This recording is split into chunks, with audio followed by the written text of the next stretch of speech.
Hi, we're in the ActionHub.tv studio at the Old Mutual Two Oceans Marathon, and we're chatting to Patrick Baranski from Nedbank. Welcome, Patrick. Great to have you here. Yeah, it's nice to be here, Michael. It's nice to be down in the Cape. It looks like in for an interesting weekend of weather. Hopefully it doesn't play too much havoc with the poor guys that are trying to present the events and all those people behind the scenes. I think from a running perspective, the temperature looks good. All looks like it's on track, and it's just the Cape Doctor that might have an influence on the race. Absolutely. Now, Nedbank has a proud tradition of or association with road running. What is your involvement in the Two Oceans? And I know you've got similar involvement in the Comrades. What is Nedbank's sort of stamp that they put on the race? So Two Oceans is an involvement that goes back probably about 5-6 years. It's a relationship with our parent company, Old Mutual, obviously title sponsors of the race, and Nedbank's just happy to be very much involved for the benefit of runners.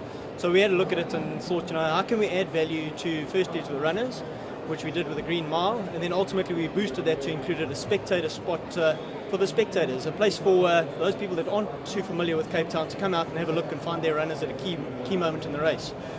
And thanks to our partnership with Stillwater Sports, for this year, for the very first time, we're going to be putting on 2 Green Miles, one on each of the roadblocks, if I can term it that, on the race, one on the Ultra at the top of Constantia Neck, and of course on the 21 for the very first time they'll also get to feel the vibe and see the excitement at the top of Southern Cross Drive. Yeah, it's an absolutely exciting, invigorating point to get to in the race. What is the sort of thought behind it? Is it just to encourage the runners? They haven't got far to go, just to say well done, getting to the top of the top of Constantia Neck, and then not far to go to the end?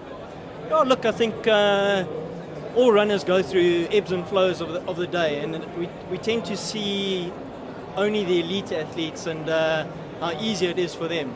But for the majority of the field, whether they're covering 21 kilometers or they're covering 56 kilometers, that's a big ask. And the whole point behind the Nedbank Green Miles and spectator spots is that little boost. It's no coincidence that we've chosen the 2 big hurdles in terms of the activation and the motivational spots. And we want to push them over the top and say, guys, if you've got to the crest, you must be able to make those short, sharp kilometers back down to the finish to claim your well-deserved medal. Yeah, absolutely, it's a great place in the race. And then, of course, Nedbank's other involvement with the Nedbank running clubs. How's the team looking for this year, and what are your hopes for tomorrow? Yeah, look, the Nedbank Running Club, again, two parts to that.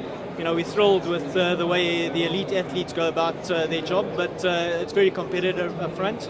If you come away with a handful of gold medals over the men's and ladies in the ultra race, that's a bonus for us. I think a lot of them are obviously focusing on the Comrades Marathon, which is not too long to go for that. And then, of course, we've got 638 athletes that are proudly donning the Nedbank running kit across the spectrum, just trying to reach the 3 hour and a half marathon cutoff and 7 hours. So, that's just as exciting for us. They wear their colours proudly. We're very honoured that they've chosen to use our club as a way to express their running. They could have chosen hundreds of others, and that's what's nice about the sport.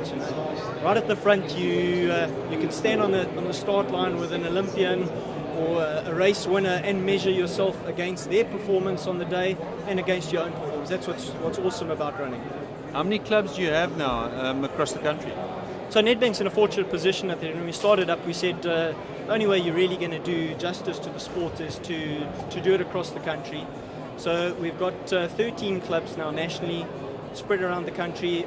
Of that, 11 are main clubs, and 2 of them we term development clubs, which have less infrastructure. But every single one of those clubs has a clubhouse, has a meeting point, has time trials, organisation, that kind of thing. It's an important thing that people get value for their club membership, and also get to socialise and learn from each other, and more importantly, learn from some of their heroes, some of these elite runners that we're talking about. Patrick, great to chat to you. Great to have Nedbank involved. All the best. Michael, thanks a lot, and thanks to everything that you guys continue to add to the sport across the country and keeping the endurance sport vibe alive. Thank you.